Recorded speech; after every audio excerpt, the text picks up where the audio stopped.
bom dia a todos. Eu gostaria de dar as boas-vindas aos colegas, né, que se dispuseram a comparecer aqui hoje para tratar de um tema que nos é tão sensível, que é a reforma da Previdência. Nós temos aqui colegas que já estão aposentados, né, mas que têm conhecimento de que as regras a reforma vai mudar algumas regras, principalmente em relação à pensão. Por isso também que mandamos o convite ontem, reforçamos o convite ontem no grupo dos aposentados. Mas gostaria de agradecer aqueles colegas que se dispuseram a vir hoje debater esse tema, que é um tema importante e sensível, tanto para a magistratura quanto para o funcionalismo público. Nós vamos tratar aqui hoje, basicamente, das regras que vão mudar em relação ao funcionalismo público, o regime geral, por não ser o nosso público, digamos assim, público-alvo, a gente achou melhor não abordar, em razão do tempo. Quero agradecer também a presença dos colegas que nos assistem pelo YouTube, que foi disponibilizado esse contato pela internet também. Um agradecimento muito especial ao nosso palestrante, o Dr. Lázaro, que se dispôs a vir hoje aqui tratar desse tema tão áspero, eu digo áspero porque eu tenho 16 anos de magistratura e essa, eu acho que é a terceira ou a terceira reforma aí, que a minha turma, digamos assim, está enfrentando. E, com certeza, até o momento da minha aposentação, outras, 2, 3, 4 virão. Então, é um tema que vira e mexe, acaba inquietando um pouco a magistratura e o funcionalismo público. Então, era basicamente isso, só as boas-vindas a todos. Passo a palavra ao nosso colega Hudson, que é diretor da Escola da Magistratura. Obrigado, Sara. Agradeço imensamente aqui a referência. Queria dar bom dia a todos, agradecer a presença de todos aqui numa sexta-feira fria, comparecer aqui para a gente tratar de um tema que, como disse a nossa presidente, tão ácido, espinhoso aqui. Agradecer a presença dos nossos espectadores que acompanham pelo canal do YouTube, dizer que a Escola da Magistratura está presente nos eventos, não só pedagógicos, mas também os voltados ao aperfeiçoamento do interesse geral da magistratura. São vários eventos que nós temos feitos aqui ao longo da nossa programação aqui envolvendo também os magistrados, e esse é um dos temas bastante palpitantes, há uma demanda bastante grande pelo tema, e fizemos um convite aqui ao nosso colega juiz federal, o juiz João Batista Salazar, que gentilmente aceitou o convite, a quem agradeço imensamente, João, pela disponibilidade. Nós tivemos uma aproximação bastante grande nos últimos tempos aqui com a Escola da Magistratura Federal, fizemos algumas parcerias, alguns convênios, no sentido de reunião de esforços para que fossem atingidos aqui vários objetivos comuns. Então, agradeço imensamente a presença de todos e rapidamente vou ler o currículo do nosso palestrante. O professor João Batista Salazar é juiz federal de Florianópolis, é mestre em ciência jurídica pela Univale, é doutor em Direito Público pela Universidade de Perugia, na Itália, e formador de magistrado pela Escola Nacional de Magistratura da França e pela INFAM no Brasil. O professor João Lazar é coautor de diversas obras, especialmente na área do direito previdenciário,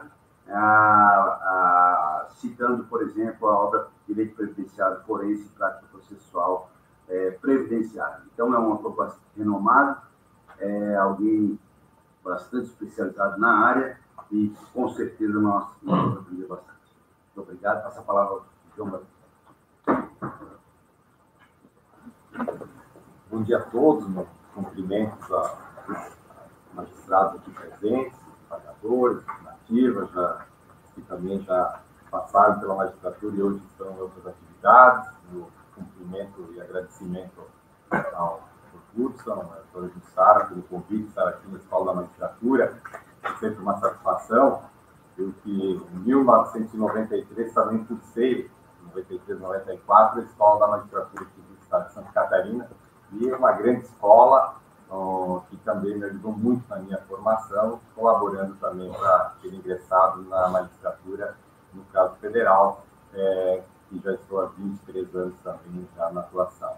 Também quero cumprimentar a todos que participam ou acompanham pelo canal do YouTube desse evento, para tratarmos de algo que envolve a todos nós, né? Eu vejo aqui que nós temos magistrados que já estão aposentados, mas a reforma também atinge os aposentados, atinge os nossos familiares, eventualmente como pensionistas, a acumulação de benefícios e tudo mais. Então, é uma grande reforma que se apresentou. O que acontece? Nós temos o nosso sistema previdenciário no Brasil, temos o regime geral, temos o regime próprio e temos previdência complementar. Esta PEC 06 que foi apresentada, ela interfere ou ela cria normas que modificam o sistema de todos os regimes, sejam eles o regime geral, que é da iniciativa privada, para os trabalhadores vinculados a empresas que não têm, então, vinculação ao serviço público no cargo efetivo, seja os que são vinculados aos regimes próprios da União dos Estados e Municípios. Na tramitação da reforma, como nós depois vamos aprofundar, houve por bem, nessa votação primeira, deixar de fora dessa reforma os regimes próprios dos estados e dos municípios e do Distrito Federal. Mas vejam bem, isso não quer dizer que servidores dos estados, dos municípios e do Distrito Federal não serão atingidos pela reforma. O que pode ocorrer é que, na sequência, se for mantida essa regra, haverá sim uma reforma, porque os regimes próprios dos estados e municípios que têm maior dificuldade financeira, inclusive da União, e poderá essa reforma ser ainda mais radical do que está sendo adotado na União. Então, não há uma garantia, vejam bem, nesse momento, de que servidores estaduais e municipais ficarão de fora. Poderão ficar de fora nesse primeiro momento, mas na sequência, certamente a reforma virá, ou até mesmo de uma emenda constitucional a nível federal que inclua, ou através de emendas constitucionais e leis complementares nos estados e nos municípios que venham a trazer as mudanças. Então, ninguém está garantido. Como eu falava há pouco, nem mesmo aposentados. Não, eu já implementei os requisitos, já estou aposentado, tranquilo. Nós vamos ver que existem contribuições novas que estão sendo previstas, né? Contribuições extraordinárias para dar frente ao déficit de caixa dos regimes próprios. Aquela previsão de não contribuição até o teto do regime geral, ela cai, passa a ter contribuição também sobre o valor já originário, do valor do benefício. A questão das pensões, que reduz muito, principalmente para quem está dependente, a questão de acumulação de benefícios e uma série de situações que nós vamos tratar. Então, só para comentar a respeito disso. No entanto, logo que foi apresentada a PEC 06, se estabeleceu um paradoxo. Olha, se não vier a proposta de reformas militares, a proposta da PEC, servidores públicos e regime geral, não vai andar. Aí criou-se aquela insistência, ficou na Comissão de Constituição e Justiça, e não andar. Aí o governo encaminhou um projeto de lei, porque para os militares, a maioria das regras, elas estão disciplinadas nessa lei 6.880, militares das Forças Armadas. E foi encaminhado o projeto, tanto para destravar, vamos dizer assim, a PEC 06. Mas o que aconteceu? Esse projeto está dormindo em berço esplêndido, e o outro andou. Então, o que acontece? Isso não andou e a PEC andou. Então, só para mencionar a existência dessa situação, e que isso quebra um pouco aquela ideia de que todos seriam atingidos e que não haveria privilégios e tudo mais. Então, isso é uma situação política que não se sustenta muito na questão do discurso apresentado na questão da reforma. Mas é importante a gente mencionar essa questão. A doutora Jussara, no início, falava, e aqui, até para respaldar o que a doutora Jussara falou, na verdade, nós temos periodicamente emendas constitucionais que mudam o texto com novas regras. Então, quando a gente entra no serviço público ou alguém que está na iniciativa privada, sempre pensa, como é que eu vou me aposentar? Mas aí, quando está atingindo, vem uma reforma e mudam as regras. Aí vem regras de transição, vem novas expectativas, e quando se está atingindo novamente, vem outro. Então, isso é periodicamente. Então, a Previdência não é algo estático, muda mais do que o processo civil, professor Ricardo, né? Muda mais do que qualquer outras normas. A área previdenciária é o direito, ele muda muito, muda porque ele leva em consideração não só a questão da norma ser boa ou não ser boa, tem relação com expectativa de vida, de sobrevida, taxa de natalidade, né? Então, tudo isso interfere na formulação dessas normas. E, portanto, periodicamente, nós temos essas mudanças. E, rapidamente, só vou fazer um apanhado rápido do que essas emendas trataram quando nós chegarmos na PEC depois 06 e entender o que está por vir e o que poderão ser criadas de novas regras a respeito do tema.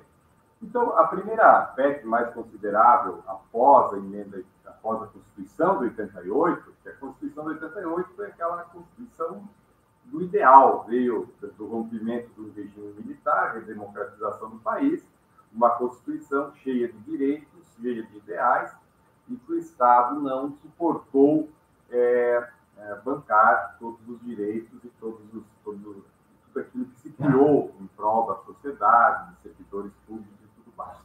Então, a primeira PEC, a 03, ela veio para dizer que, olha, os regimes próprios deixam de ser um regime que não é contributivo, e passam a ser contributivos, ou seja, aquela ideia de que o servidor público tinha direito a ir para a inatividade como sendo um benefício, uma compensação ou como um prêmio por ele ter sido dedicado ao serviço público, deixava de existir. Passava-se a necessidade de ter que contribuir para fazer jus ao benefício com o caráter daí da contributividade.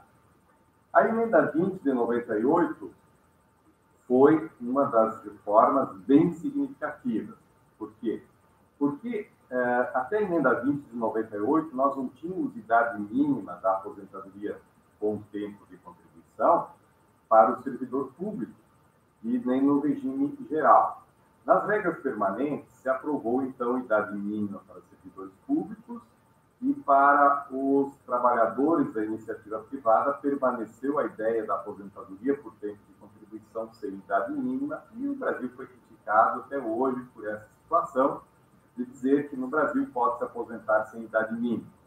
Pode, na aposentadoria por tempo de contribuição do regime geral, mas os servidores públicos, a emenda 20 de 98, já estabeleceu uma idade mínima de 60 anos para o homem e 55 para a mulher, e usando os requisitos de uma regra de transição de 53 para o homem, 48 para a mulher, porque não tinha idade ou daí idade. Também aumentou o tempo de serviço público, criando uma regra que tem no mínimo 10 anos de serviço público e 5 no cargo, e acabou proibindo contagem de tempo fixo, ou seja, de poder contar licença-prêmio em dobro, por exemplo, para complementar o tempo de aposentadoria. E aqui já veio uma grande mudança para magistrados, porque magistrados tinham, do Ministério Público, regras de aposentadoria que não eram relacionadas aos demais servidores. Então, tinha aquela regra que juízes se aposentavam com 30 anos de tempo de serviço à época, com 5 anos, pelo menos, no cargo. Isso modificou e os magistrados, membros do Ministério Público, Tribunal de Contas, todos passaram a ser tratados dentro das regras dos servidores públicos em geral. Acabou com a diferenciação. E também se criou-se aqui já a possibilidade, já na emenda 20, da criação do pilar complementar de previdência dentro dos regimes próprios, ou seja, dos regimes próprios poderem criar previdência complementar, mas ainda era incipiente. Aí veio a emenda constitucional número 41 de 2003, e ela fez uma mudança mais radical, especialmente nos regimes próprios. Qual foi a mudança mais radical? Acabar com a ideia da integralidade e da paridade dos servidor sempre tinha aquela ideia de que, ao se aposentar, receberia na inatividade o mesmo valor do que o servidor ativo. E quando o servidor em atividade tivesse algum reajuste, ele também teria. Então, a integralidade e a paridade de reajuste. Então, veio a emenda 41, que agora não tem mais integralidade e paridade para os novos. Para os antigos, se manteve por regra de transição, mas para os novos já não mais tendo integralidade e paridade. E uma aposentadoria sendo pela média contributiva. Certo? Média contributiva que foi regulamentado os 80% maiores salários de contribuição desde julho de 94. Essa veio a nova regra, a principal mudança, então, que nós tivemos aqui, e a transição se estabeleceu, nesse momento, uma regra mais rigorosa, que depois foi amenizada pela emenda constitucional número 47. Então, essa regra mais rigorosa previa, então, a idade mínima de 60 para o homem e 55 para a mulher, para ainda garantir, para quem entrou antes de 2004, a integralidade e paridade. E aqui já começou-se a atacar as pensões por morte, dizendo que a pensão até o teto do regime geral seria integral, seria 100%. E depois teria um redutor de 30% do valor que ultrapassasse o teto do regime geral, tendo como base de pagamento a remuneração do cargo efetivo. E também se começou, a partir mais fortemente, já veio da emenda 20, a 41, a convergência entre regimes previdenciários, ou seja, não se estabeleceu a criação de um único regime previdenciário para servidores da iniciativa privada e dos regimes próprios, mas se estabeleceu já uma convergência de regras muito grande. Uma questão muito boa foi o chamado pé na cova, né? O abono de permanência para os servidores públicos, que implementasse os requisitos para a aposentadoria e, ao invés de se aposentar, se mantivessem na ativa. Para o poder público, isso é interessante, porque se o servidor se aposenta, tem que repor no quadro o outro que vai ganhar tanto quanto aquele, ou próximo de remuneração, que custaria muito mais caro do que aquele que já cumpriu os requisitos, permaneça ganhando um abono que corresponde às contribuições previdenciárias que ele paga e recebe de volta.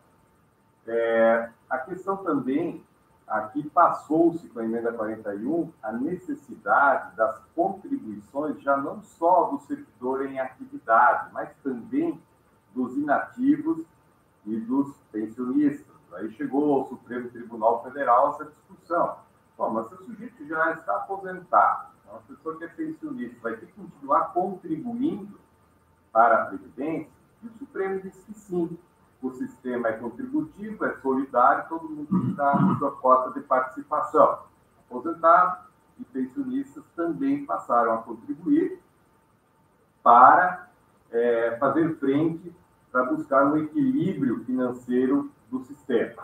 Então, isso aconteceu com a emenda 41, foi regulamentado posteriormente por legislações próprias e se estabeleceu essa regra, então, da contributividade também para os inativos e pensionistas. E também se estabeleceu novas regras, ou novos parâmetros para a instituição da Previdência Complementar. Com qual objetivo? Que todos os entes públicos criassem Previdência Complementar, porque a partir daí todos os novos servidores que ingressassem ao serviço público teriam como valor de aposentadoria o teto do regime geral e, acima disso, Previdência Complementar, instituída por pública, fundos públicos fechados e com um patrocinador, o ente público.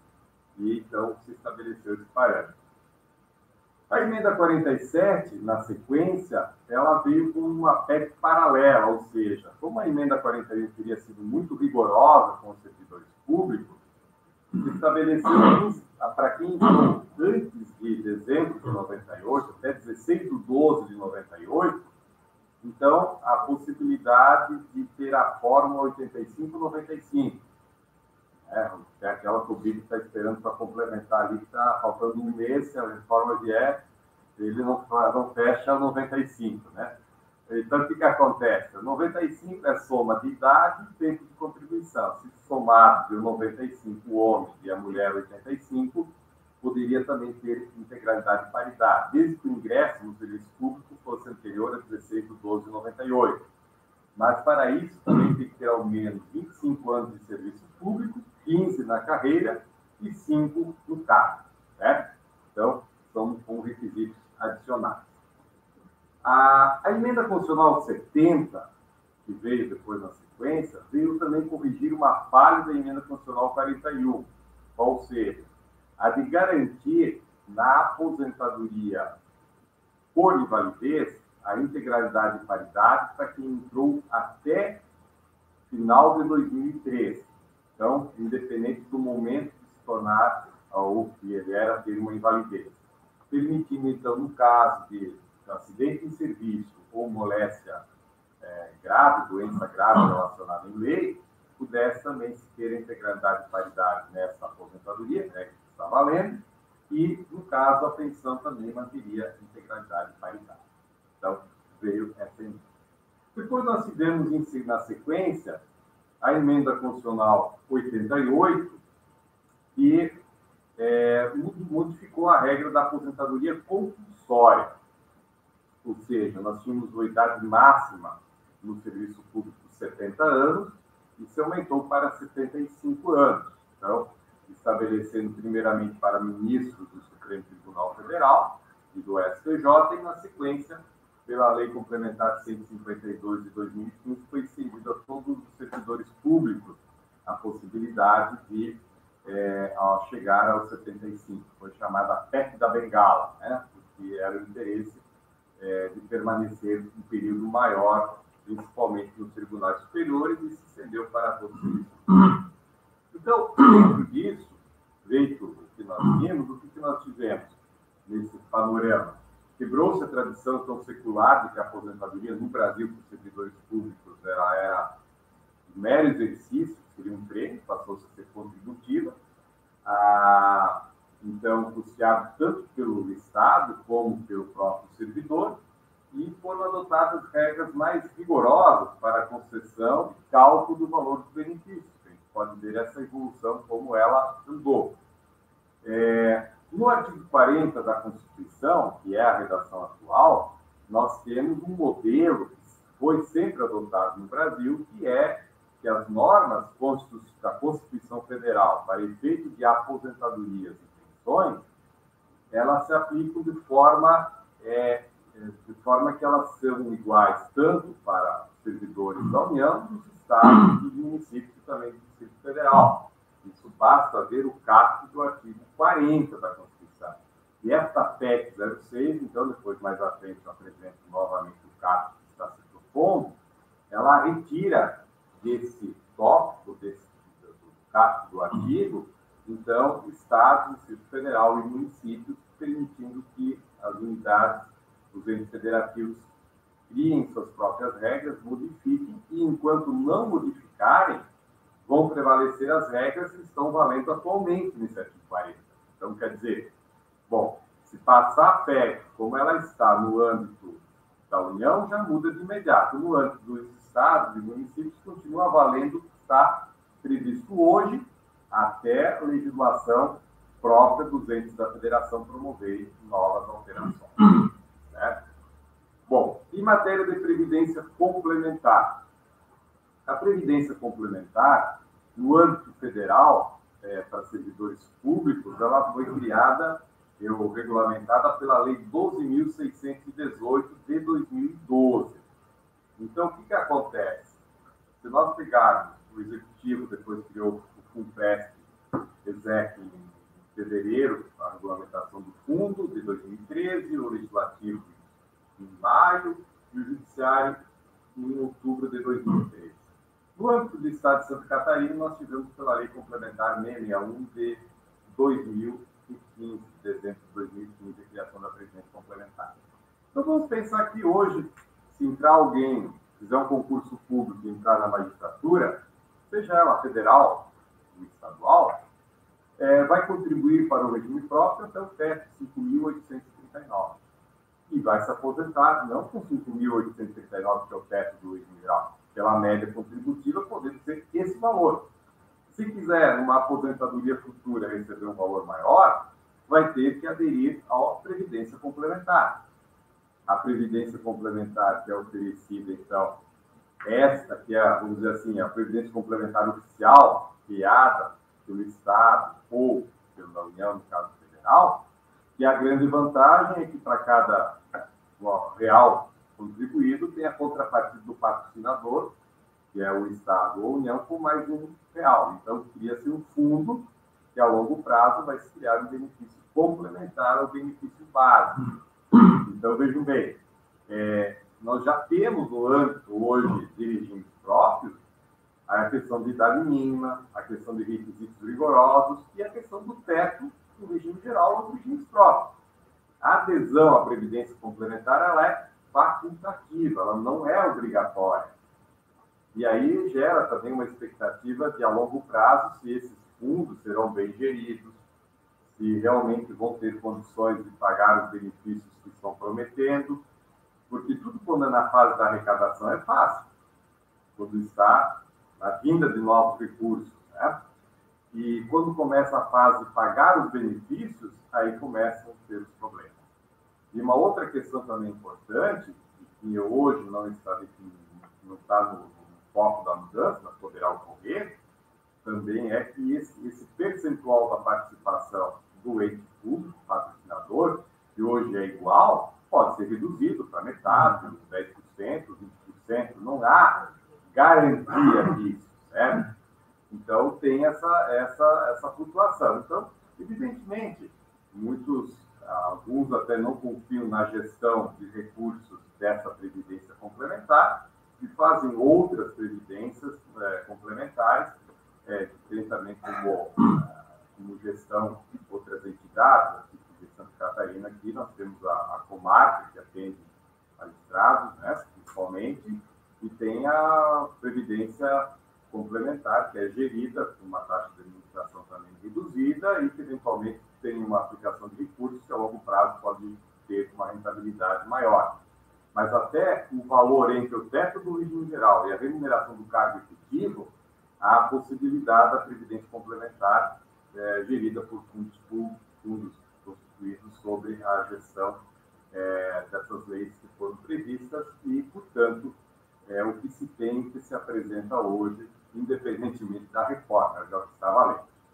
Pois bem, então nós temos, se nós olharmos hoje, uma realidade é a seguinte dentro do serviço público.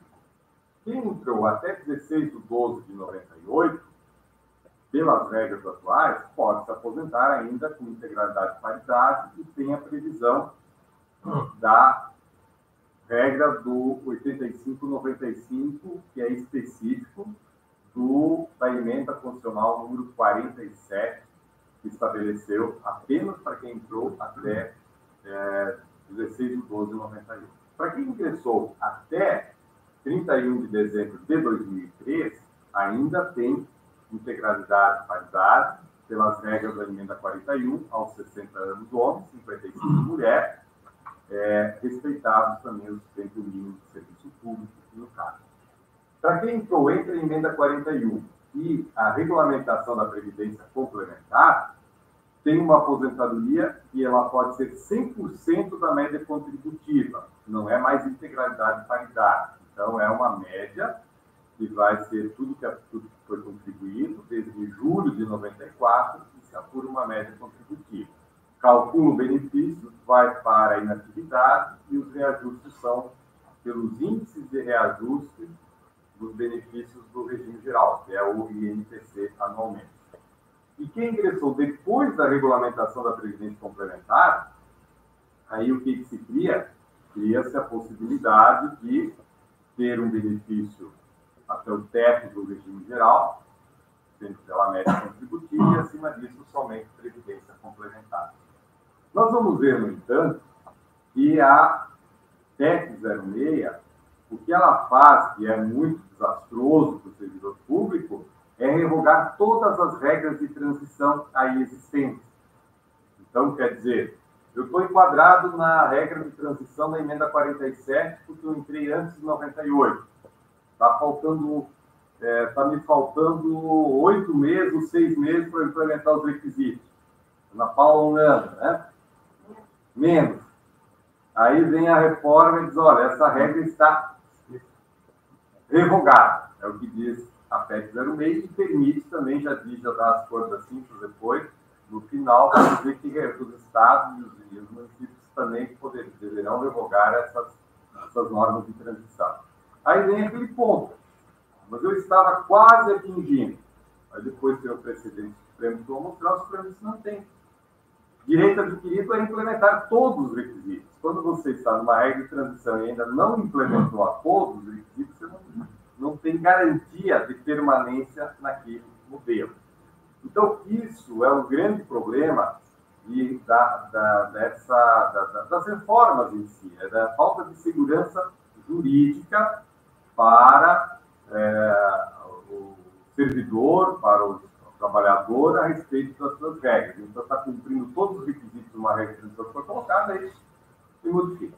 Então, apenas para então referir, é bom a gente ter esse histórico, né, a respeito disso, porque a gente sempre fica em dúvida do que vai acontecer, como é que eu vou fazer, né, nesse momento tão difícil de alterações, de segurança que nós temos. Né? Então, aqui eu só trouxe as regras que ainda estão vigorando aqui para que nós temos, mas eu não vou me aprofundar nisso, porque já dei uma geral, que as regras aqui só deixei detalhes, o material de apoio fica depois para ser usado, para que a gente possa, então, trabalhar a questão da PEC 06. Então, trouxe aqui as várias situações, certo? E aí vem, então, a nova PEC. Em primeiro lugar, a reforma da Previdência. Na verdade, não é um tema novo.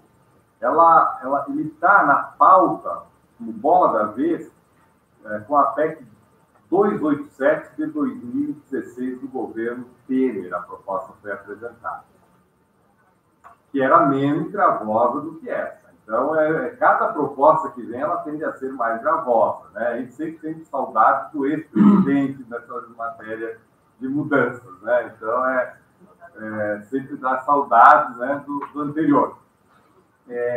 Quase como alguém em casa de novo, né? Daqui a gente passa um tempo, pô, o anterior podia ser melhor até. Isso às vezes acontece também na vida pessoal, né? Muito bem. Então, o que acontece? A PEC 287, daí por problemas políticos, acabou não sendo aprovada e mudou o governo e veio, então, a nova proposta. Bom, ela está baseada no envelhecimento populacional brasileiro, isso é inegável, os quadros da demográficos mostram, que eu vou apresentar, seja na iniciativa privada ou no serviço público, a sobrevida, né, maior e a queda de fecundidade, isso não interfere muito diretamente nos regimes próprios da queda de fecundidade, interfere mais no regime geral, porque aí depende de novos trabalhadores pelo regime de repartição e tudo mais. Mas o que nós temos um problema no serviço público hoje? O serviço público chegou numa situação que estagnou na medida em que não admite ingresso mais de aumento de número de servidores públicos para manter o número de aposentados. Porque a Previdência, no modelo de repartição, o que ela prevê? Tem que ter mais gente trabalhando do que gente aposentada. E no serviço público, praticamente em todos os estados, nós já temos um problema de que, quando não está igual, nós já temos mais aposentados do que ativos. E nós não temos como aumentar o número de ativos, porque não comporta a folha de pagamento, já chegou no nível máximo, já entrou no nível que não pode mais aumentar, nós temos condições de contratar mais servidores. Então, nós temos esse problema. No nível do regime geral, a economia anda mal, nós temos menos trabalhadores contribuindo, a relação a ativos e aposentados, ela começa a entrar num patamar muito próximo, e aí o regime de repartição tem problema. E no serviço público, da mesma forma. Então, a pirâmide está se invertendo, ficando a base mais estreita e o ápice mais mais largo. Então, vem a questão de existência de déficit no sistema, em virtude dessa questão da taxa de natalidade. Basta ver que, no passado, as famílias com 7 filhos, 5, mais lembro dos meus avós, eram 12 filhos, né? 14 avô. 14 avô, né? Então, a taxa de natalidade caiu muito no Brasil. Então, hoje a gente tem a taxa de natalidade está 1,7. E a expectativa de sobrevida também aumentou muito. Isso considerando a idade de 65 ou 60 ou 65 anos, ou mesmo 70, a expectativa de vida é uma curva ascendente e a da fecundidade descendente.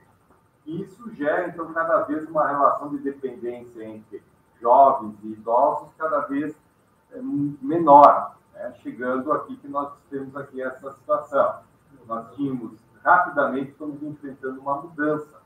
Poucos jovens e aumentando o número de pessoas com mais de 60 anos, 65, chegando até na faixa de 90 anos. Então, quando a gente olha a expectativa mais à frente, de 2040 é logo aí, né? Então, nós temos essa situação. E cada vez mais as mulheres vivendo mais do que os homens. Essa faixa mais gordinha do lado direito são das mulheres. Na verdade, elas são mais magras, mas vivem mais, né?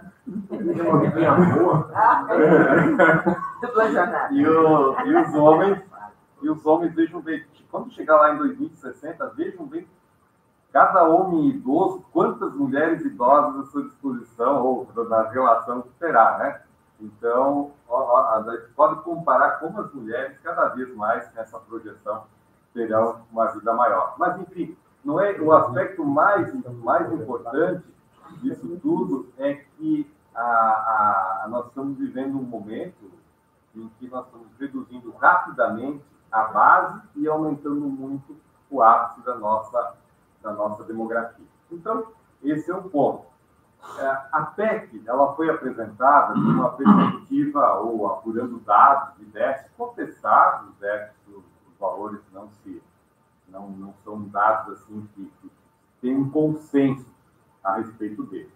Mas a exposição de motivos apresentou que no ano de 2018 nós tínhamos um déficit no regime geral de 195 bilhões, sendo 113 das aposentadorias do meio rural e 81 do urbano. O regime próprio da União de 51,2 bilhões, Forças Armadas 18, e quando a gente soma o regime dos estados e municípios, isso foi a 362 bilhões anuais. São valores muito altos, muito expressivos. Então, se nós jogarmos isso tomando em 10 anos o que dá, ele é muito alto. Existiu a CPI da Previdência, que foi no ano de 2017, contestando os números, informando que, na verdade, não era um número tão alto, já na época da PEC 287, que surgiu a CPI, baseado principalmente na não efetivação da arrecadação de créditos da União, principalmente, né, pela falha no processo de execução, grandes devedores que não pagam, né, perdões de dívida, como aconteceu agora novamente na tramitação. Então, o maior problema do suposto déficit está mais com não cobrança de créditos do que propriamente dito pagamento de benefícios. Mas, no contexto, é mais fácil cortar benefícios do que cobrar dívidas, né? Ou terminar com algumas isenções ou alguns privilégios que são dados. E aí, o que acontece? Essa discussão sobre a questão do verdadeiro número do déficit, ou que tem nos sistemas previdenciários, ela acabou sendo deixada de lado na tramitação da PEC. Todo mundo concorda que há discordância, mas houve um consenso, está havendo um consenso de que tem que haver mudanças para reduzir os gastos que se tem anualmente. E aí vem a questão seguinte. O primeiro ponto que se contesta, que se trata, é a desconstitucionalização das regras de concessão dos benefícios e a questão da segurança jurídica, princípio da confiança. Então, essa PEC, além de ela mudar as regras através de emenda, ela também estabelece que a maioria das normas vão poder ser feitas e modificadas depois, regulamentadas e modificadas por lei complementar. Então, quer dizer assim, nós vamos ter um sistema muito frágil em matéria de segurança jurídica, porque uma modificação constitucional, ela é sempre mais difícil de ocorrer. Ela depende de um quórum qualificado, ela tem um debate, né, maior. Quando é por lei complementar, ela tramita rapidamente, ela aprova facilmente, seja numa Assembleia Legislativa do Estado, na Câmara dos Deputados, no Senado e assim por diante. Então, um dos problemas, um dos pontos questionáveis é justamente isso, a desconstitucionalização de normas. A Constituição de 88, ela é uma Constituição muito, de muitos artigos, e ela veio justamente para constitucionalizar a maioria das normas do direito brasileiro, até de processo civil, processo penal, previdenciário, tributário e tudo mais, justamente porque nós tínhamos um momento de segurança. E o que daria segurança para a nossa democracia, que não é uma democracia ainda, vamos dizer assim, bem consolidada, como a gente percebe no dia a dia dos nossos noticiários, era importante ter as normas constitucionalizadas. E a reforma ela vem com esse objetivo, desconstitucionalizar para facilitar novas mudanças daqui para frente. Então, o que a doutora Jussara estava comentando. Eu estou aqui já na terceira ou quarta mudança. Daqui um pouco, quando chegar a aposentadoria, eu vou ter outras. E vai ter outras mudanças com normas mudanças mais rápidas e com uma maior frequência. Então, esse é um ponto. Outro ponto que a proposta veio e foi retirada nesse momento, mas certamente ela vai voltar, é a questão da capitalização. O que é? O modelo de repartição, como eu falei há pouco, ele tem como fachada ou como perspectiva que nós temos que ter mais trabalhadores na ativa e menos aposentados, porque é um pacto intergeracional, quer dizer, quem está trabalhando hoje está contribuindo para o benefício de quem está aposentado e os benefícios de quem está contribuindo hoje serão pagos com outros que ingressarão no sistema. Ora, o modelo que está se desenhando de Estado liberal é um modelo de cada vez menos formalização de contratos de trabalho. É um modelo muito do individualismo, um modelo muito do sistema de que cada vez presença menor do Estado, cada vez menos previdência pública e mais previdência privada. Então, com isso, o sistema de repartição ele vai se fragilizando cada vez mais, ele está se quebrando. E a economia, mesmo que ela voltar a crescer, dificilmente vai se aumentar o número de trabalhadores formalizados com vínculo empregatício. E o outro lado, grande parte das contribuições da Previdência, ela tem como base contribuições patronais, contribuições de empresas. E o modelo que está tentando se implementar, tributário, é da retirada de contribuições sobre folha de salário, né? Contribuições que têm como base o trabalho e tendo outras fontes. Então, o modelo de repartição, ele está praticamente sendo rompido. E tanto para os servidores públicos da mesma forma, porque qual é a ideia que se passa, que vem do nível federal e vai chegar nos estados e municípios? É uma redução significativa do número de servidores públicos. Após a reforma previdenciária, vai vir a reforma administrativa, que já está pronta, quebrando com a instabilidade do servidor público, para permitir a redução do quadro de servidores públicos. Certo? Então, a diminuição da máquina pública de acordo com o que se prevê. Então, cada vez nós vamos ter mais essa situação de que esse modelo de que um se compromete com o outro, da solidariedade, ela vai se quebrar. E cada um vai ter que ir para o individualismo. Essa é a proposta do modelo de capitalização. O que acontece? Para o empregador, para a União, para os Estados, a longo prazo, isso é bom porque desonera as contas públicas, desonera o próprio os empregadores. Mas, por outro lado, é muito ruim para quem está na situação de segurado, quem está na situação de servidor, porque vai depender do seu benefício futuro de quanto ele conseguir economizar, de quanto ele conseguir formar a sua poupança ao longo do tempo. E isso tudo abre um grande mercado, que é o mercado do sistema de instituições bancárias, enfim, as financeiras de uma maneira geral, de previdência privada. Porque, com isso, a proposta que vinha da capitalização, que saiu para facilitar a aprovação, mas logo em seguida ela virá novamente com outra PEC, é tornar o sistema de capitalização como um sistema oficial. Então, quer dizer, se sua empresa vai ter um empregado, se ele optar pela previdência no modelo de capitalização e não de repartição, ele vai ser contratado, e daí na capitalização o tomador de serviço não tem que ter contrapartida, e no de repartição vai ter, então não vai querer ter esse empregado. E no âmbito do serviço público já existe, né, pela questão acima do teto do regime geral, já é previdência complementar. Aí a outra situação é que a própria previdência complementar do servidor público ela vai ser privatizada, no sentido que vai ser feita a gestão por instituições privadas e não mais pelas instituições públicas. Então, esse é um ponto que acaba com a solidariedade social e a repartição em pouco tempo. A proposta veio com uma previsão de gerar uma economia de 1,2 trilhões em 10 anos. Certo? E aí, cortes arrasadores, inclusive com relação a trabalhadores rurais, benefício de prestação continuada de LOAS e outros que vêm. Nessa primeira fase, então, de votação no Congresso, foi reduzido, então, com a exclusão do BPC, do rural e mais alguns ajustes, de 1,2 para 900 bilhões. Mas, se nós estamos pensando no quantitativo que eu apresentei no início de déficit que tem, se nós tirarmos 90 bilhões por ano, perto do que está o déficit que já está na casa, só no âmbito federal, de mais de 200, isso é pouco. Então, o que vai acontecer?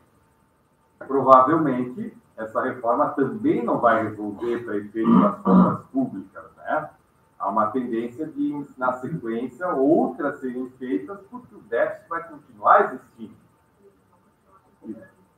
E os devedores vão continuar não pagando e a conta vai ficar justamente na questão dos beneficiários, aí, dos pensionistas, dos aposentados e do aumento da contribuição, que também está previsto dentro da própria PEC, porque daí o que acontece? Além da contribuição que hoje básico, de 11% ou 14%, dependendo do ente, mas passa todo mundo por um básico de mínimo 14%, vai ter a extraordinária para suprir o déficit do sistema. Então, vão ter contribuições extras para fazer frente. A questão de direito adquirido, sim, a PEC, ela respeita, até porque não teria como não respeitar direito adquirido, porque é uma cláusula constitucional, ela é um sistema pétreo, não pode ser mudado. Quem implementou os requisitos, não se aposentou, não pode ser atingido pela reforma. No aspecto de não ser atingido,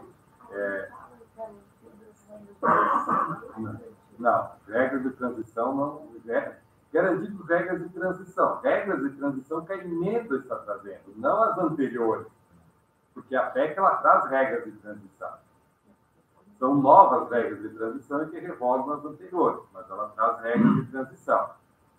Toda a reforma previdenciária ela tem regras novas e permanentes e vem com regras de transição. O Supremo Tribunal Federal já estabeleceu que não há necessidade para o direito adquirido ter apresentado o requerimento antes da mudança. Pode fazer o requerimento mesmo a posterior e as regras de direito adquirido elas se mantêm como um espelho. Até o momento da PEC havia o preenchimento dos requisitos, perfeito, tem direito adquirido, podem requerer posteriormente. Só que, aquilo que eu comentei também no início, embora todo preenchido os requisitos, todo o aspecto de preenchimento deles, ninguém está de fora dela. O desembargador Aguiar, que já está aposentado, 5 anos, desembargador Aguiar. 11 anos, olha só. Não parece que já está 11 anos aposentado. Continua bem aí, coisa boa. Vai ser atingido por essa reforma. Vai ser atingido quando o Estado convalidar, porque a contribuição do pagador aguiar vai aumentar. Então, terá uma mordida ainda maior por conta disso. Então, quer dizer assim, direito adquirido existe no aspecto do preenchimento dos requisitos para a aposentadoria, mas direito adquirido quanto à forma de tributação não existe. Isso não existe quanto modelo de contribuição. O Supremo já disse também, como foi discutido no Supremo Tribunal Federal, a criação de contribuição de nativos e pensionistas, alegando que havia um direito adquirido que já estavam aposentados sem contribuir e veio a contribuição, o Supremo disse que o direito adquirido a modelo contributivo não existe. Ele pode ser modificado, respeitado os princípios da anterioridade, todo mundo está sujeito. Já, então, com relação às regras de transição, aqui o Supremo já tem posicionamento também, dizendo que tem que se que só no momento que houve todo o preenchimento de todos os requisitos é que há direito adquirido. Então, não há direito adquirido às regras de transição, certo? Então, esse é um outro aspecto importante. Então, todos os que ainda não implementaram os requisitos para a aposentadoria e venham a ser modificados, os requisitos, não há direito adquirido a essas regras de transição. Outras serão implementadas. Aí vem a questão contributiva, então, que é o aspecto que interessa e que atinge a todos. Há uma unificação de alíquotas, tanto do regime geral como para os regimes próprios. Uma alíquota, então, agora que sai de um básico de 7,5% e chega a 22%. Uma alíquota progressiva. O Supremo já disse em outras ocasiões que a progressividade seria inconstitucional por não ter previsão na Constituição. Só que agora a progressividade ela vem no texto constitucional. E aí, com essa progressividade, certamente o Supremo será novamente demandado a respeito de que se pode ter essas alíquotas progressivas ou não. Mas a tendência já é adotar, então nós teremos uma alíquota que vai aumentando. Então, dependendo da faixa que se encontra o segurado ou o servidor, ele vai ter uma alíquota de acordo com essa progressividade. Então, vai chegando, embora seja 22% a alíquota máxima, as remunerações ali na faixa de acima de 30 mil vão ficar na faixa de 16,8% ao mês. Então, sim, no regime geral, vai chegar ao máximo a 11,68%. Né? Hoje ela é 11%, então ela vai para no máximo 11,68%, e para quem ganha menos, que a alíquota hoje é 8%, cai para 7,5% até um salário mínimo, e ela vai progredindo, então ela reduz um pouquinho.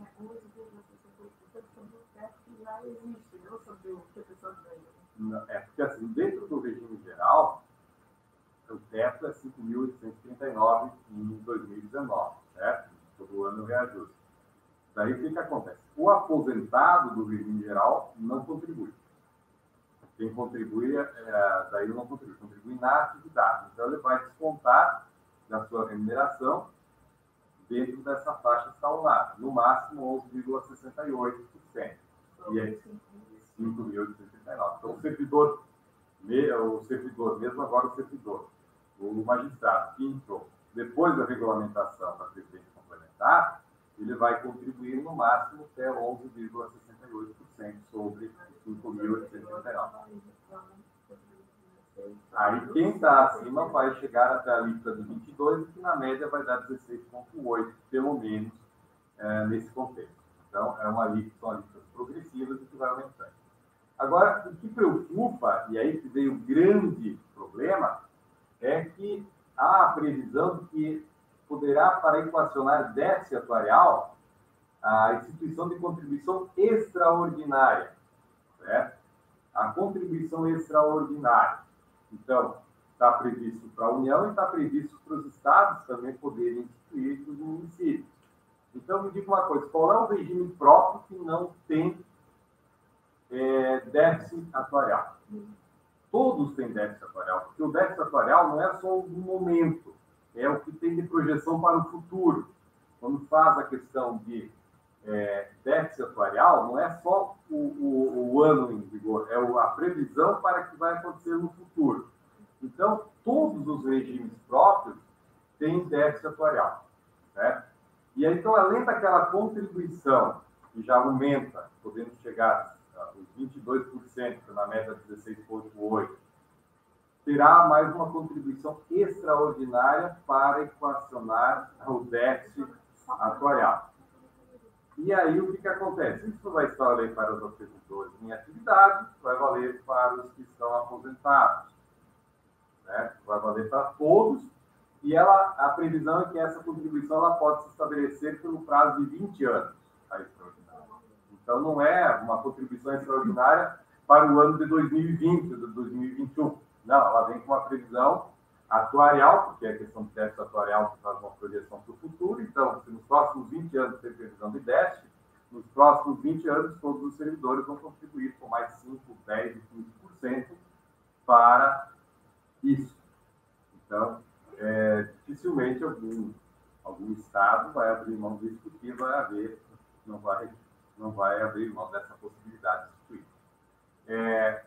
Como regra geral da aposentadoria, então, nas regras permanentes, nós temos a nova regra que se estabelece como regra constitucional do artigo 40, a idade mínima ela sobe para a mulher e para o homem, porque nós tínhamos a previsão de 60 anos para o homem e 55 para a mulher, e agora a única regra possível é de 65 anos para o homem e 62 anos para a mulher, com 25 anos no mínimo de contribuição, 10 no serviço público e 5 no cargo.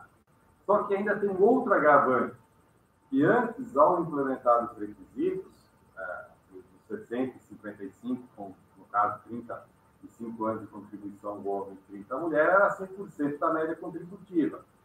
Agora, para chegar a 100% da média contributiva, serão necessários 40 anos de tempo de contribuição, sendo no mínimo 25 anos de serviço. A partir dos 25 que gera o benefício, mas com 25 vai dar o equivalente a 70%, para chegar aos 100% serão necessários 40 anos, seja para a mulher, seja para o homem. Aqui não há diferenciação, embora a mulher vai poder se aposentar com 3 anos menos do que o homem, mas para ela atingir os 100%, terá que ter também 40 anos de tempo trabalhado. Então, vejam bem que nós temos uma redução. E o texto anterior, o atual, ele tem diferenciado a aposentadoria por idade e tempo de contribuição que mescla idade e tempo de contribuição. Então, elas são unificadas em uma só, certo? Um único modelo, e esse modelo com essa previsão de alteração de cálculo. Então, essa questão da regra, e aí o outro ponto que muda também na sistemática de cálculo, é que hoje, na média contributiva, são excluídos os 80% maiores salários de contribuição. Na nova regra, são 100%, não tem mais exclusão de salário de contribuição. Então, se alguém passar no concurso público, e antes disso era advogado e estava contribuindo sobre um salário mínimo, vai buscar aquela contribuição de salário mínimo e vai entrar na média. Não tem como excluir salário de contribuição. Tudo entra, né, todo o período contributivo, 100%, e aí vai se calcular aí, de acordo com essa progressividade, partindo de um básico de 60% aos 20 anos e indo para chegar 2% a mais, e somente aos 40 anos chegará aos 100%. Ok? A questão das regras de transição, então. O que nós vamos ter? Quem está ainda em atividade, não cumpriu todas as regras da emenda 41, da 47, essas são revogadas e vem as novas. O que vem, então, pela frente? O que nos espera por essa PEC? Uma primeira regra, que é muito rigorosa, ela tem uma soma de requisitos bastante difícil de ser atingidos. Por quê? A idade mínima ela já parte, em 2019, para no mínimo 61 anos para o homem e de 56 para a mulher, e em 2022, 62 anos para o homem e 57 para a mulher. Além disso, quais são os outros requisitos que têm que ser cumulados? A idade do tempo de contribuição do mínimo 35 para o homem e 30 para a mulher, serviço público 20, tempo no cargo 5, e ainda essa pontuação que entre soma de idade e tempo de contribuição tem que atingir essa pontuação. Em 2019, 96,86, 2020 já vai 97,87, e ela vai chegar aos 105 para o homem e 100 para a mulher.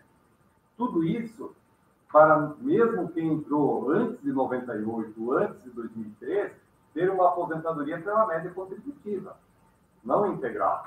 Para ser integral, daí a idade exigida vai ser de 65 anos para o homem e 60 para a mulher. Certo? Desculpe, 62 para a mulher. Tá? Então, essa é uma primeira regra de transição. A segunda regra de transição, então, ela prevê um pedágio de 100% do tempo faltante. Daí, o que acontece?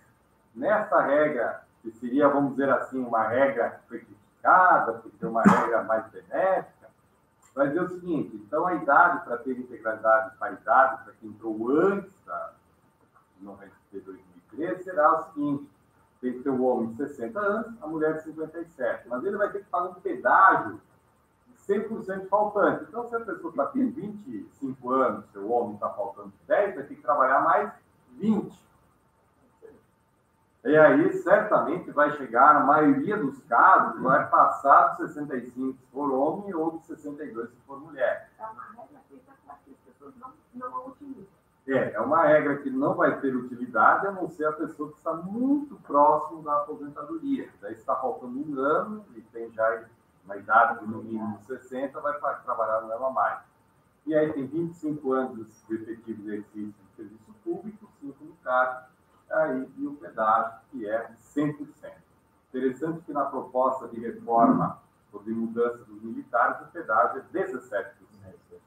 E o pedágio para os servidores públicos é 100%. Né?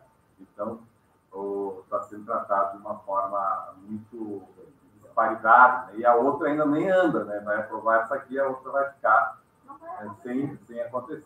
Né? Então, essa seria uma regra. Aí vem a questão da pensão por morte, que é outra situação que muda muito. Por quê? Porque hoje a pensão por morte, ela não é por cotas, ela é 100%, que nós vimos um redutor de 30% daquilo que ultrapassa o teto do regime geral. A nova regra, ela primeiro calcula isso, né, tira os 30% e aí vê o que sobrou de valor. Desse valor que sobrar, é uma cota básica de 50% e mais 10% por dependente. Então, tem que dizer o seguinte: bom, já perdeu 30%, aí vai calcular se tiver só a esposa como dependente, hoje, vai ser 60% daí desse valor. Se tiver a esposa e um filho, vai ser 70%. Teria que ter 5 dependentes para chegar aos 100%.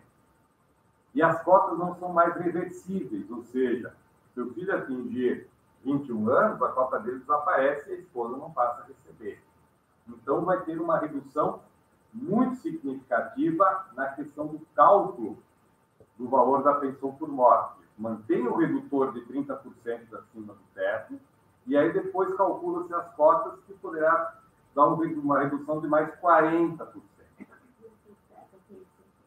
Não, até os 5 mil e pouco continua 100%. Dos 5.839 acima disso, tem um redutor de 30%. Calculado esse valor, você calcula as cotas com essa redução. Bom, aí vem outro problema. Imagino, de repente, alguém casado com um servidor público, ou alguém que tem esposa de regime geral que contribui para o teto. Aí vem a questão da acumulação de benefícios. Certo?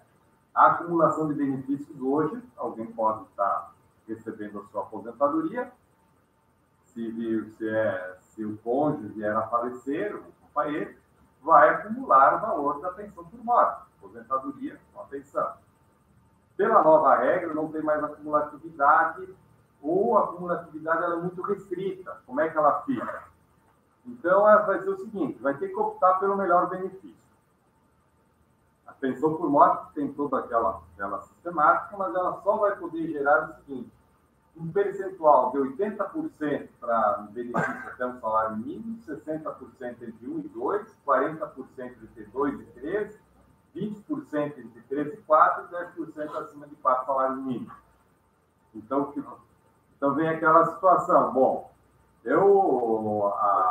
dois servidores públicos, né? Os dois estão aposentados, cada um ganha lá, vamos supor, 15 mil reais, ou 20.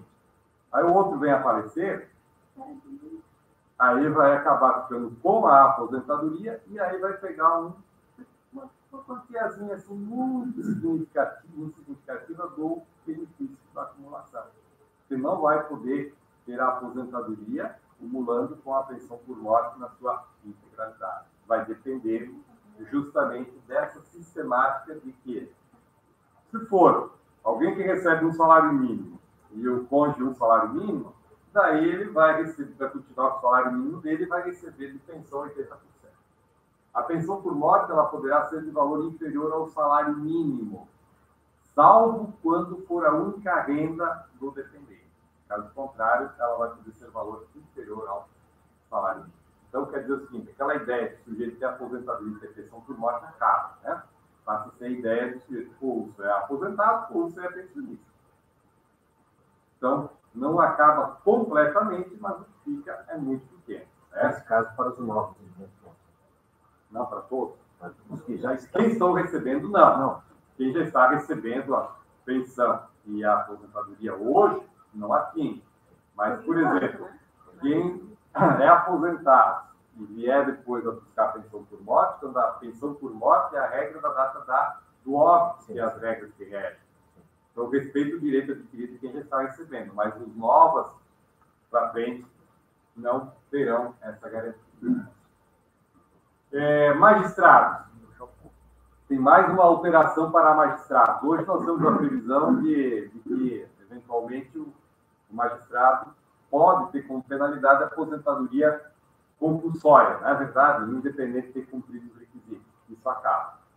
Então, aquela regra de punição com a aposentadoria não existe mais. Se houver punição, perde o direito se eventualmente cumprir os requisitos, não tem direito à aposentadoria e, eventualmente, então, essa regra que sempre foi tradicional, a norma humana, ela é revogada, é retirada do artigo 93.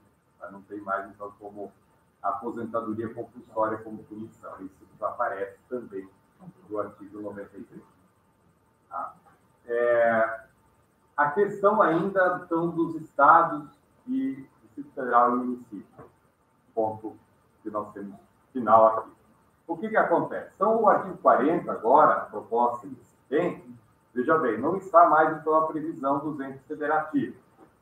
Em todos os dispositivos do artigo 40, está a previsão de que, mediante ou emenda constitucional, para emenda constitucional a questão da idade mínima determinada emenda, ou de modificação da lei orgânica no caso dos municípios, mas as outras regras vão ser apenas por lei complementar do ente federativo. Então, a maioria das mudanças, mesmo que não sejam aprovadas no âmbito da PEC 06 para todos os entes, a maioria das mudanças poderão ser feitas por lei complementar estadual ou municipal, não dependerá de emenda constitucional. Apenas as que expressamente estão previstas, como a questão da idade mínima, 62 e 65, na regra permanente. Isso vai depender de emenda constitucional do Estado ou da modificação da lei orgânica do município. Mas também pode ser que o Estado pode optar por 67, 65, pode optar por 70, 65. Não há a limitação, não obriga. Então, as modificações dependerão desse sentido. Então, aqui só para outras questões. A alíquota progressiva vai depender apenas de lei complementar. Né? As contribuições extraordinárias vão depender apenas de lei complementar estadual, para modificar. A questão da revogação daquela regra do aposentado e o pensionista não pagar até o teto do regime geral é revogado pela emenda. Aquela regra de não pagar até o dobro do regime geral para quem é portador de deficiência também desaparece. certo? Não existe mais vamos dizer assim, essas imunidades até esse valor, isso some.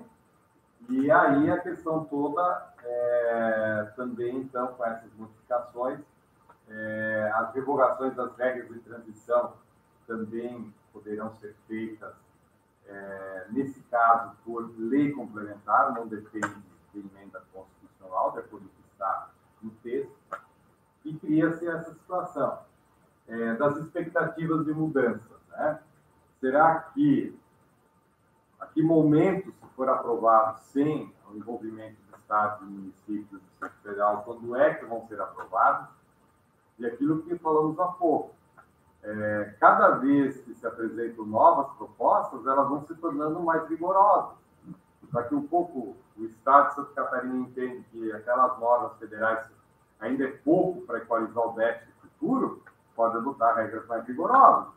Ou, eventualmente, pode entender que não precisa ser naquele modelo, pode ser menos rigoroso. Isso vai depender de cada Estado que vai gerir o seu regime próprio. Mas, certamente, todos serão atingidos, ninguém vai ficar de fora, se não for nesse ano, no ano seguinte ou em até 2020. Bom, então, para concluir, o que nós podemos concluir? Que reforma previdenciária, na verdade, não tem como evitar por as mudanças que a gente vive na questão de taxa de natalidade, da questão de sobrevida que vai aumentando, tudo isso. Mas para que ela seja exitosa, para que ela respeite a questão de proteção social, ela tem que ter uma adequação na cobertura, uma suficiência dos benefícios e também a questão da sustentabilidade financeira do sistema a longo prazo. Porque essa sustentabilidade não necessariamente ela tem que vir da redução ou de criação de contribuições extraordinárias do servidor e não cobrança, por exemplo, de quem deve para a administração pública, na verdade. Né? Então, quer dizer, a conta vem onde é mais fácil cobrar sem chance de discussão e o débito, a desconto é compulsório, né? Que é um tributo, é compulsório e é retirado da folha de pagamento, né? Então não tem como não pagar. É muito mais fácil do que cobrar dos grandes devedores e assim por diante. Então, isso tudo é o que nós temos aí pela frente, as principais regras, tem outras tantas, porque essa PEC é enorme, ela atinge, o regime geral tem muitas normas, tem regras, por exemplo, também do rompimento do vínculo, no caso de entidades, empresas públicas, economia mista, que daí o pedido de aposentadoria rompe o vínculo, não mais pode permanecer, e assim por diante. Então, são modificações, vamos dizer assim, um quantitativo muito grande e que, na verdade, ninguém fica de fora. Às vezes a pessoa diz assim, eu estou tranquilo, já cumpri os requisitos e tal, agora não vou ser atingido pela reforma da Previdência. Não, ela atinge a todos. E o aspecto, por que ela está passando? Politicamente, o governo defendeu a estratégia de marketing muito boa. Qual é a estratégia? É a nova Previdência. Quando a gente fala da nova, de que é novo, todo mundo pensa que o novo é melhor do que o velho. Tudo que é novo tem aquela, não, eu quero experimentar o novo, aquilo realmente é o que a gente precisa, né? O velho é ruim, nós temos que modificar, nós temos que abandonar. Reformar não é bom. O bom é algo novo. Então, é a ideia da nova Previdência, não se vende como reforma da Previdência. E o segundo ponto é dizer que está acabando com privilégios, porque ninguém se considera privilegiado, pessoalmente. Considera o vizinho do lado que é o privilegiado. Então, vai acabar com o privilégio do vizinho. Eu não, porque eu não tenho privilégio. E aí a situação anda, e aí se vai para a rua com bandeirinha para pedir a reforma da Previdência. E aí não se tem resistência. Essa reforma não teve resistência pública, não teve manifestações consistentes para um debate. E, na verdade, a maioria das pessoas que vão ser atingidas, seja na iniciativa privada e muitos servidores públicos, não tem consciência de que ponto vai ser atingido. Quando isso acontecer, já passou. E aí... Vende a ideia que os 13 milhões de desempregados não têm emprego com reforma. Exatamente. Como se fosse possível. Né? Como se fosse possível. Porque, Na verdade... Mas é o contrário, porque se você não se aposenta, não tem espaço para outro. O que nós temos é um fortalecimento, na verdade, que nós vamos ter muito grande de previdência complementar no país. Vai crescer enormemente, né? Porque mesmo aquela situação de pessoas que continuariam contribuindo numa iniciativa privada com valores maiores, vai passar a contribuir para a previdência complementar, a previdência privada, porque é melhor a longo prazo, cria a sua capitalização, porque o recebimento da previdência pública ela é cada vez mais difícil e a previdência pública ela está, no seguinte, tornando uma previdência de nível básico, mínimo, e valores melhores. Acabo... de básico, desde que todos contribuem um básico, né? Contribuição alta para benefício baixo. Nós vivíamos no passado que a contribuição não era tão elevada e os benefícios eram condizentes, benefícios que garantiam, então, uma suficiência dos benefícios de forma adequada. E hoje nós estamos partindo de uma conta muito pesada daqui para frente. Fico à disposição de vocês para questionamentos, também se alguém quiser mandar à distância, dentro do tempo aqui que foi reservado, para não nos estendermos demais, né? Até porque, senão, daqui um pouco vou começar a cair lágrimas. Porque, na verdade, a situação é muito, muito triste, né? Mas é uma questão que é básica, mas em relação à magistratura estadual, né, que há uma grande discussão, o Supremo já disse que é uma em alguns aspectos, mas embora provavelmente o Senado vá incluir os estados e municípios, e volta para a Câmara do Estado, mas, de qualquer forma, essa distinção.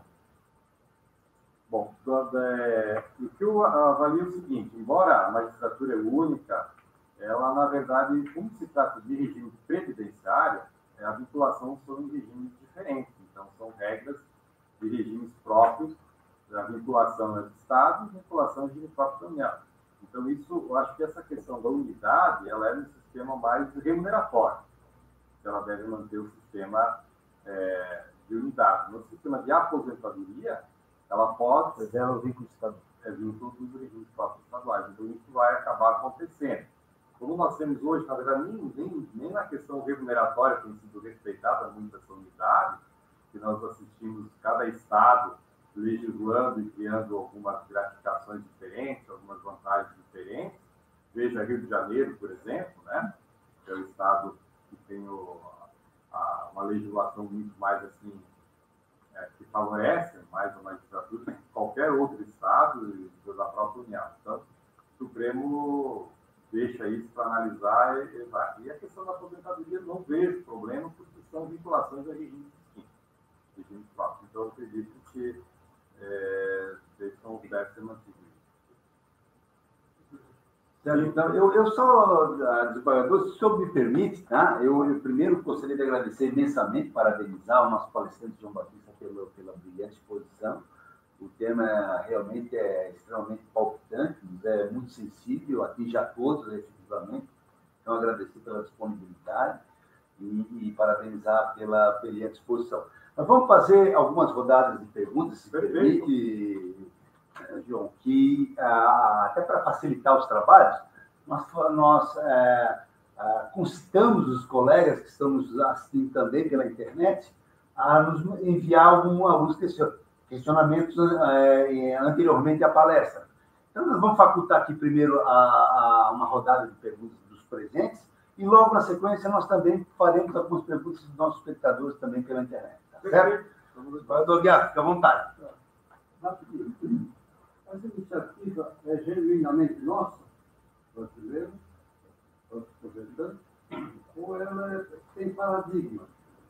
Argentina, Uruguai, Chile, e se tem paradigma, onde é? Bom, a reforma da previdência, as modificações, elas são mundiais, né? A questão do modelo que gerou um grande debate na nossa cultura foi o modelo de capitalização. O paradigma mais contestado foi o do Chile. O Chile adotou ainda na década de 80 um modelo de capitalização e lá não foi um modelo muito que deu certo porque a capitalização não é obrigatório, né?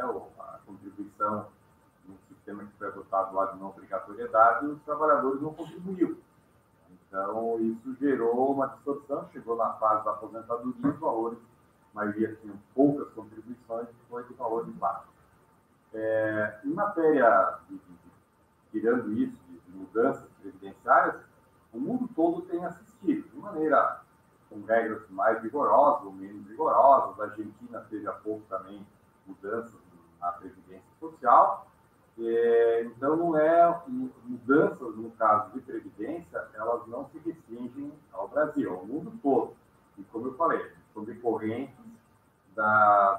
dos fatores que é o mundial, taxa de natalidade, expectativa de sobrevida e assim por diante. Agora, o modelo de regras a serem adotados ou de mudanças, elas mudam de país para país, dependendo justamente da capacidade do sistema, da existência de déficit maior ou menor, e de valores que já se pagam de benefícios para a aposentadoria. Mas a maioria dos modelos do mundo, todo mundo, é muito raro algum país que ainda garanta para o seu aposentado que ele esteja na aposentadoria ganhando o mesmo que ele ganha na atividade. A regra mundial é de que a aposentadoria ela é um patamar menor do que a inatividade, do que quem está trabalhando em atividade. Então, isso faz parte. Agora, essa questão contributiva, que é essa extensão, esse aumento de contribuição, parece que ela tem um caráter confiscatório, certo? Acho que isso vai ser muito abordado no âmbito do Supremo Tribunal Federal. Porque nós temos no Brasil um imposto de renda que é 27,5%, que já é uma alíquota alta, uma contribuição básica, que praticamente já está no estadual 14% da Catarina, a União ainda é 11%, mas vai aumentar para 14% com a reforma. E aí, se acrescentar ainda mais uma contribuição extraordinária, então acaba sendo um confisco, na verdade. Então, quer dizer, você recebe de um lado e paga pelo outro, e aí o que sobra para a manutenção? Considerando também que o Brasil tem uma questão de serviços públicos que não oferece saúde pública de qualidade, tem que pagar planos de saúde padece, né? Então, tem questão de saúde que é ruim. A questão de educação em colégios, se não for para a rede privada, poucas escolas públicas de qualidade, né? A universidade também passa por um processo muito caótico de corte de verbas, de sucateamento, que é um outro lado também que vem junto das mudanças, é o sucateamento da universidade pública, para que ou ela se torne tão desinteressante como o sujeito que vai procurar o atendimento no SUS, né? Então, quer dizer, ela prefere permanecer mais ou menos, está caminhando para esse nível de sucateamento. Cara, quer a universidade pública? Vai ter, mas é uma universidade sucateada, uma universidade sem qualidade, mais ou menos aquela situação. Quer ser atendido? Você tem planos de saúde? Sim, tem lá o SUS, mas você vai ficar uma fila de não sei quanto tempo para fazer um exame, para fazer uma cirurgia, e assim vai a situação. Então, obrigando cada vez mais a usar serviços privados e com uma renda cada vez menor. Então, essa renda extraordinária pega aposentado também. Sim, a contribuição extraordinária ela atinge aposentados também, pensionistas, não se restringe ao ativo. Né? Então, isso pode acontecer. E isso é muito ruim, e isso aconteceu agora recentemente, essa contribuição, esse equacionamento com fundos de previdência complementar privados, não fechados, como de entidades como Eletrosul, Celeste e tudo mais, e as pessoas lá com 80 anos de idade, daqui a pouco uma cobrança de 15% a mais de contribuição todo mês para equacionar o déficit da aplicação dos recursos que não foi bem feito na gestão. Né? Foram aplicados com recuo em ações que não deram o resultado esperado, e aí causou o déficit atuarial que está sendo cobrado. Só que o grande problema é o seguinte: quem ainda é jovem, tem como ter outros meios de renda, eventualmente, Agora o servidor público não pode, né? Quer dizer, limitado. E aí você imagina uma pessoa com 80 anos de idade, né? A capacidade de trabalho, ela é pouca, quase muito pequena. E aí você vai dizer assim, como é que uma pessoa vai fazer assim, bom, agora estou perdendo mais 15, 20% do valor da aposentadoria, como é que ela vai fazer frente a isso? Né? Então, cria uma desigualdade, cria quase desumano, né? Fere o princípio da dignidade da pessoa humana. Então, por isso, parece que o Supremo deveria, eventualmente, se isso acontecesse, reconhecer uma questão de eventual conflito. No âmbito das previdências dos fundos, esses fechados, o STJ tem dito que é válido, inclusive, mesmo sem previsão contratual. O STJ decidiu recentemente. Se apurado déficit atuarial no sistema, ou quem está vinculado a fundos de previdência de regime fechado tem que pagar, e isso é STJ, e aí a questão é mais legal, está validando. Então, isso me preocupa se o Supremo vai dizer, olha, é confiscatório. Pode ser que o Supremo diga assim, não. Tem que manter, né? Essa extraordinária também, essa contribuição extraordinária, não precisa de quórum qualificado, nada. Lei complementar. Lei complementar. Então, essa questão da rural, por exemplo, a prestação continuada, que, na verdade, o conjunto contribui, acaba, evidentemente, sendo muito significativo no déficit. Sim. E aí vai ser dividido por todos. Exatamente. Então, é basicamente isso. Por exemplo, a questão de por que o maior déficit dentro do regime geral, considerando a não cobrança, né, de tudo mais e tal, ela vem do meio rural. 20 e tantos bilhões todo ano. Não mexe nada disso. Continua no estágio que está, nem a idade mínima aumenta. Continua 60 anos para o trabalhador rural e para a mulher 55. Não altera nenhuma das regras. Né? E o BPC também não altera, permanece 65 anos. O salário mínimo não tem alteração. Evidentemente, isso gera uma necessidade de alguém pagar essa conta. E alguém que vai pagar essa conta é quem, evidentemente, está capacidade contributiva. A verdade é que o tema realmente é bem palpitante, mas infelizmente nós temos premidos aqui pelo tempo. Então nós vamos fazer algumas rodadas de perguntas aqui com os espectadores, até para avisar, doutor João, nós temos mais de 40 espectadores nesse momento nos assistindo aqui, até as tecnologias aqui propiciam essa participação à distância. Então eu trago primeiro um questionamento, até a Ana Paula que nos auxiliou. Ela pergunta como fica a pensão para o filho com deficiência pelas novas regras.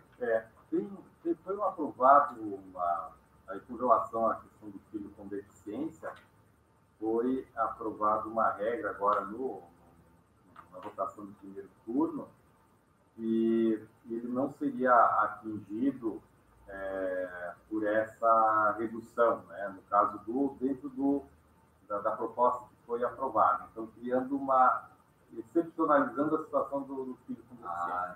Foi feito para o deficiente. Eu não entrei pelo detalhamento do tempo, mas para o deficiente foi criada essa diferenciação. Tá, ok. A nossa colega Brigitte Remo de Souza Mai também faz um questionamento aqui, doutor João, no sentido de que qual o conselho que o senhor daria para quem tem 32 anos de serviço e 59 anos de idade, se aposentar ou continuar? Eu acho que o senhor até já respondeu muita explanação. É do regime geral ou regime próprio? É o regime próprio, nossa colega. Próprio. Qual é a idade? Ela tem 59 anos de idade, segundo a hipótese aqui, né? Com 39 anos de contribuição de serviço. 32, desculpa. 59 com 32, ela preenche 91 pontos. Né? Se ela entrou antes de 98 no serviço público, então ela teria preenchido a regra para a aposentadoria pela integralidade, pela emenda 47. Se ela se aposenta ou não se aposentar, nesse caso, não modifica, ela tem direito adquirido, ela pode continuar. A grande vantagem, eventualmente, dela continuar continuar, por enquanto, é que vai ser mantido o abono de permanência. Só que o abono de permanência ele vem com uma pegadinha também. Ele poderá ser até o valor, o limite da contribuição. Nada impede de que o ente público reduza o percentual do abono de permanência. Quer dizer, vamos supor que a contribuição for de 16%, por exemplo, que ela atinge a faixa dela, o abono de permanência hoje ele é os 16%, seria os 16%. Poderá mudar também para não ser os 16%. Mas a permanência garante o abono de permanência. Então, o sair agora vai garantir alguma vantagem? Não. Isso não vai dar nenhuma vantagem sair agora e esperar posteriormente.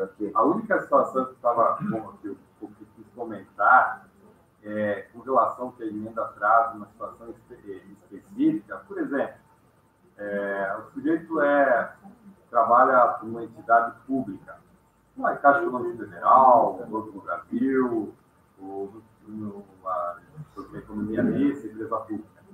Se ele estiver aposentado na data da emenda, ele pode continuar trabalhando. Se vier a emenda, ele não se aposentou e depois ele vier aposentar, ele não vai mais poder continuar trabalhando no ente que ele se forma.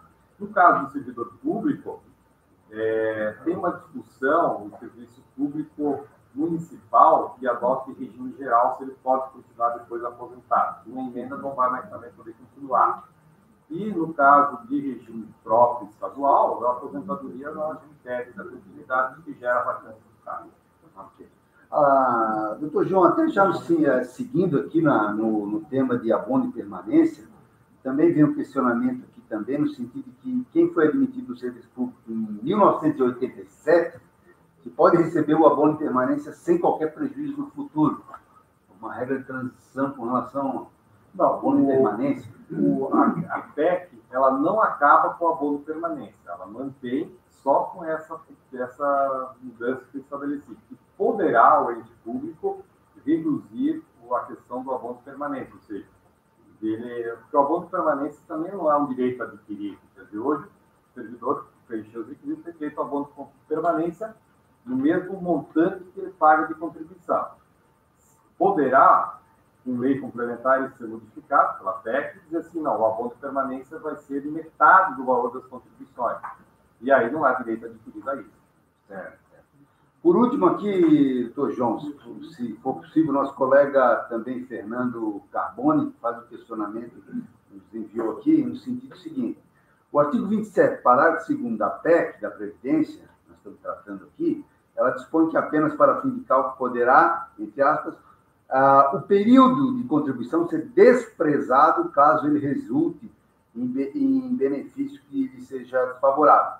Aí o colega pergunta como será, então, preciso 40 anos de contribuição para ter direito a 100% da média aritmética.